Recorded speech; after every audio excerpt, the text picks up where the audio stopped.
Okay, so I finished adding all my patterns to my design.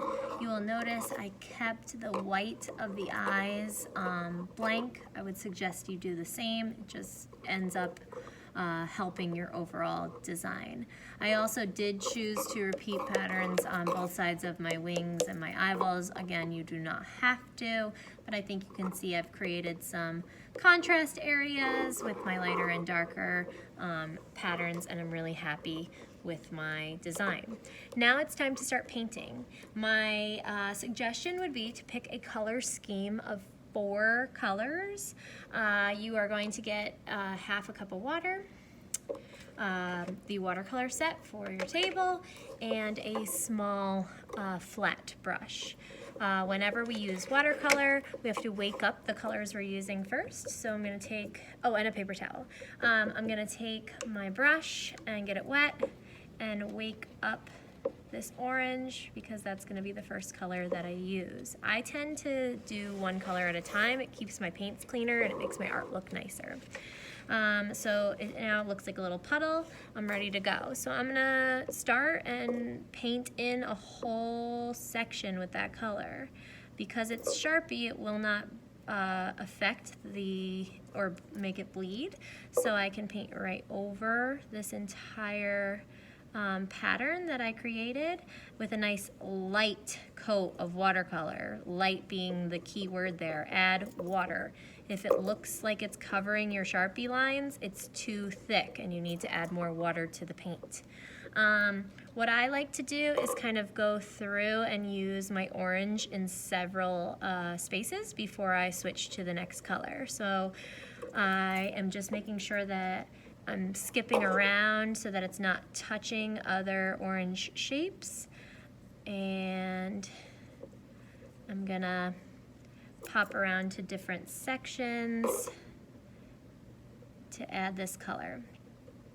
Once I think I have enough of the orange, which for the purpose of this video I'm not going to worry about too much, maybe I'll just focus on this one middle section, I will rinse my brush in the water, right? Making sure that all the orange is coming out of it, and then I will test it out on my paper towel and make sure that it is clean. I'll then wake up the next color that I choose on using.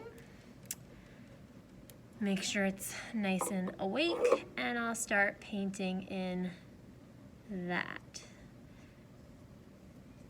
Again, you probably want to choose no more than 4 colors. 4 seems to work best. You can choose the primary colors, you could choose secondary colors, you could choose to use only warm colors or only cool colors. Remember our chats about analogous colors, because those might be a good option for you, but the idea is that I'm choosing a color scheme.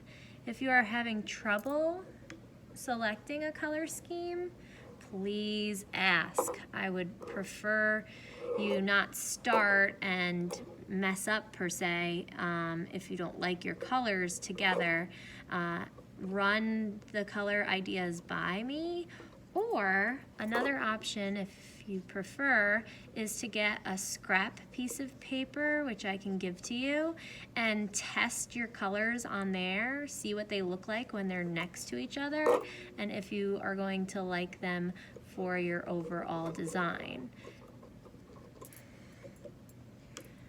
But you're starting to see that my colors are working well together so far, and I am keeping them nice and transparent by adding additional water so that they are still showing my patterns through.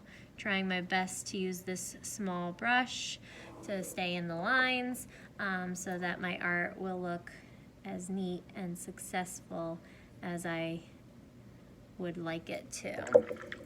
Again, I'm going to switch colors, rinse my brush, make sure it's nice and clean before waking up my next color.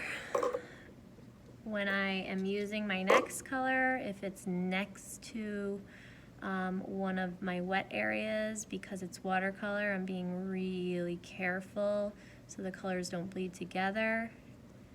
That's why we used the thick Sharpies, so we have a little bit of a barrier in between if we need it, to help us not have a lot of bleeding.